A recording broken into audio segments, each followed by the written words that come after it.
For now, we do still have to get through today before we get into that lower humidity and more sunshine in the forecast.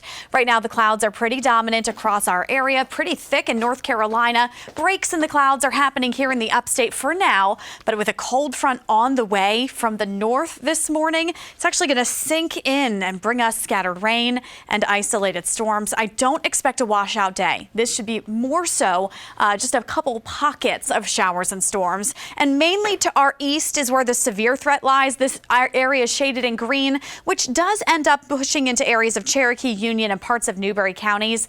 This is where the severe risk is marginal, so it's low on the risk scale, but it's still something we'll watch for: damaging wind, isolated stronger storms that could even briefly produce a tornado. But that's, again, mostly out of our hair. As FUTURECAST will show, between now and midday, the mountains will start first to see the rain. Then it sinks into the upstate through the afternoon. Isolated storms could linger all the way through about 7 p.m. Isolated downpours, like I mentioned, some possibly gusty wind at times. But we really should see this all clear out fast in the overnight, which means we are in for a comfortable morning tomorrow and a lot more sunshine through the day. Dew points currently are still in the 60s to near 70 degrees. Anytime the dew point gets above that 60-degree mark, we go from humid up to steamy. This is where we've been for over a week now, but this is what will change. Dew points will go down after today, and we're going to start to see it become a little bit more pleasant, a little less humid in the days ahead.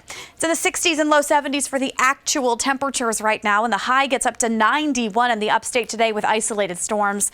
The mountains get to 86 today. Brief rain, less storms though for the mountains. So as we rate your day, I'm going up to a 7 out of 10. It's kind of split right in between that yellow and green range. Take some caution if you're outside, but you shouldn't need a total change of your plans if you are planning to be out. We're also watching the tropics. There's about a 50% chance for tropical development off the coast of North Carolina. This one's moving off to the north and east, so it should not be a big factor. What we're also watching, though, is the possible development over the next 5 days of a system in the southern Gulf of Mexico.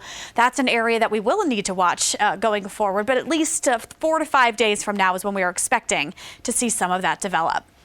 Locally, we're looking pretty good after today's storm chance. It's back in the 80s tomorrow, Wednesday, Thursday, and Friday. It reaches the 90s again, but you should see plenty of sun through the rest of the week while the mountains stay in the 70s and 80s. It's not until Saturday that a few sprinkles pop back up, and then Sunday brings a few more storms.